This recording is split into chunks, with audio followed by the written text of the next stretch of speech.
Support WrestleTalk! Give us a subscribe.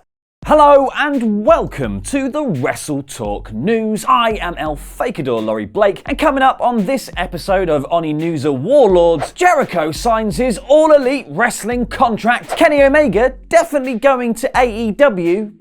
Probably. And some big WWE stars are interested in a move to All Elite. But someone not going anywhere, at least for now, is current NXT champion and greatest sports entertainer of all time, Tommaso Ciampa. Now, Ciampa is a bit of a savage when it comes to Twitter, but he actually tried, emphasis on tried, to do something reflective and soul-searchy the other day, posting this. This month marks 14 years in the industry. It took me 13 years of good, bad, and ugly to become the man I am today, and that man just happens to be the champ. I would be 19-year-old me's favourite sports entertainer. I mean, it's progress of a sort. He's not putting anyone else down, being rude, or pissing anyone off. Oh no, wait a second! Because Ciampa didn't credit the artist who drew the rather excellent picture he used for the tweet, which, as Twitter let him know quite vociferously, is quite bad etiquette. The rain in Spain falls mainly on the plain, but when the crap hits the fan, it goeths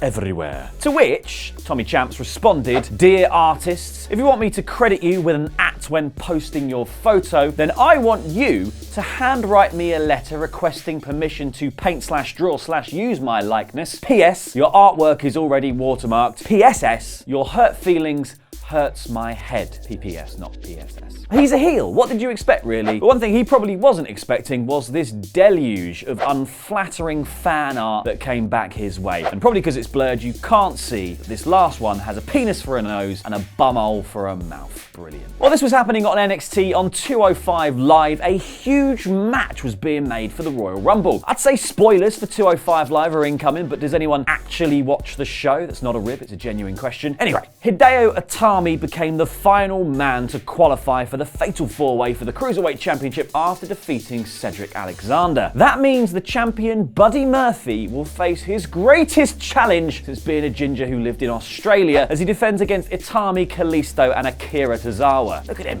He's burning in those LED lights. I'm burning in these lights. Buddy didn't seem all that fussed though, carefree and ritualistically caked in Factor 50 as he is. Instead, offering an open challenge to any superstar of 205 pounds or under for a non-title match next week, saying, "I only want the elite of the elite. Who's coming? My door is open." The elite of the elite? Kenny Omega to WWE confirmed. Actually, how much does he weigh? It's unlikely really, but someone who did have his eye on the prize, one Aiden English. Is a 205 Live move on the cards, and does that mean he'll become the drama king of the cruiserweights? Other people potentially looking for a move are the Revival, who have tried to trademark the hashtag FTR name that's been stitched onto the back of their trunks, which you can sort of see here alongside Wilder's very, very hungry bum. Dash was actually the one who filed the trademark on January the 1st for wrestling use rather than for merchandise. And considering that the slogan was first used by the Young Bucks during the 2017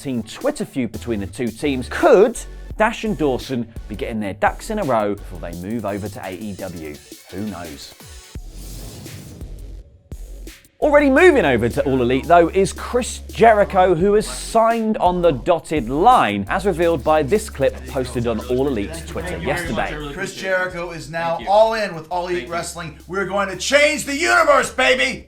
I mean, it's either that or he's secretly adding Tony Khan to the list. And things are actually moving apace for Y2J in AEW, as he's already got an official All Elite Wrestling shirt. AEW is Jericho. It doesn't exactly roll off the tongue, but it's Y2J, I'm sure he can make it work. But the move seems like it may have ruffled some feathers back in WWE though, because as soon as it was announced that Jericho would be working with AEW, he was removed from WWE's Then, Now and Forever opening video and replaced with the bar. WWE, hating you, then, now, and forever. Although it's highly unlikely there's any actual real animosity here, because Jericho would have had to give them the heads up for starters for them to get it out on the same night, and his profile has been moved to the alumni page of WWE.com, so that is not a major blacklisting because he's not been entirely written out of history. They must still like him. And they should be keeping him in their good books because according to Wrestling Observer Radio, Jericho's deal with AEW is not exclusive, meaning he can still work with other promotions. Now, the obvious reason is so that he can continue to work with New Japan and have that match he teased after Wrestle Kingdom with Hiroshi Tanahashi. But it does also seem like he'll be able to pursue other outside projects too, as reported by Sean Ross Sapp of Fightful.com on Twitter. Cody says that anyone hurt in an AEW ring will be covered and that Joey Janela can still run spring break shows and Jericho can still do the cruise. Call it by its real name, Sean. It's Chris Jericho's Rock and Wrestling Rager at Sea. Catchy. Rolls off the tongue. AEW is Jericho. But it's not just wrestlers that AEW have been signing. They've also been signing wrestlers, but as producers. At the rally in Jacksonville, Billy Gunn signed up as the first producer for AEW, as revealed in this clip. It happened already, but we made it seem like it happened in this moment. Yeah. I wonder if he'll be all professional backstage and go by Mr. Ass. Yes, Mr. Ass, I will do that, Mr. Ass. But hopefully Billy can produce a solution to the current rumoured Kenny Omega dilemma, because the reports floating around suggest that Kenny wants to work for both AEW and New Japan, but NJPW weren't so keen on playing ball. But now, according to wrestling's very own deep throat Dave Meltzer, steady on, Kenny is likely to sign with AEW, so New Japan are apparently reconsidering their stance. Dave said that while WWE really wanted Kenny, it was always likely he was going to go to AEW. So, Japan are left in a bit of a bind. Work with AEW and risk damaging their relationship with Ring of Honor, or don't and lose one of their biggest stars. In the meantime though, Dave did say that they will continue to book Will Ospreay, Zack Sabre Jr., Jay White and Juice Robinson strongly with Gaijin Force. But while all of this hullabaloo in All Elite Wrestling is going on, you gotta spare a thought for the one man left behind, Marty Scurll. Because Marty has been having a me party as the only member of the Elite left in Ring of Honor, and as the only person on the planet who doesn't know what AEW is. Because during the AEW rally in Jacksonville, Marty posted a photo on Instagram with a simple question. WTF is AEW? #villain.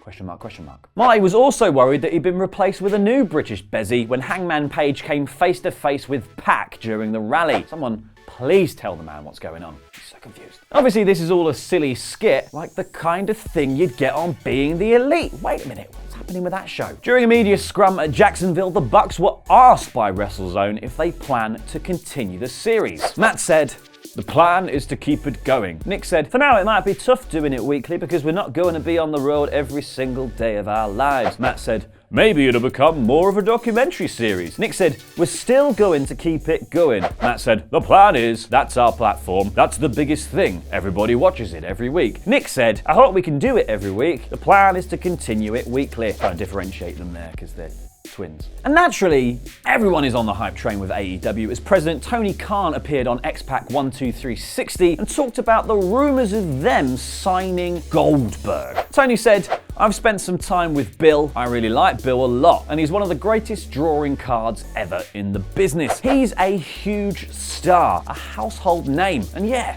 if the situation was right, obviously. I haven't agreed to anything with Bill, but I like him a lot." Tony also touched on whether there will be healthcare for the wrestlers in AEW, saying, "What I am doing is a lot of people are doing full-time office jobs. The people doing full-time office jobs have similar benefits to other sports executives, and I have a lot of sports executives that are currently working with us here in Florida at the Jaguars. So what I've said is, okay, well, you're sports executives, so I can set you up with healthcare packages." At the end of the day, a lot of people are doing office jobs, so a lot of wrestlers are going to end up with healthcare out of this. Which is obviously good news all round and ties into what Cody was saying that stars hurt in the ring would be covered too. Overall, it's a very positive change for the industry. So, with some of the best wrestlers in the world signing up, and now the promise of healthcare, the good ship AEW seems more and more like one worth jumping to. And Snoopy McSnooperson Dave Meltzer has noted that a lot of people in WWE are interested in exploring their options in AEW, if not signing with them outright. People obviously have to wait for their WWE contracts to expire before they can properly explore, and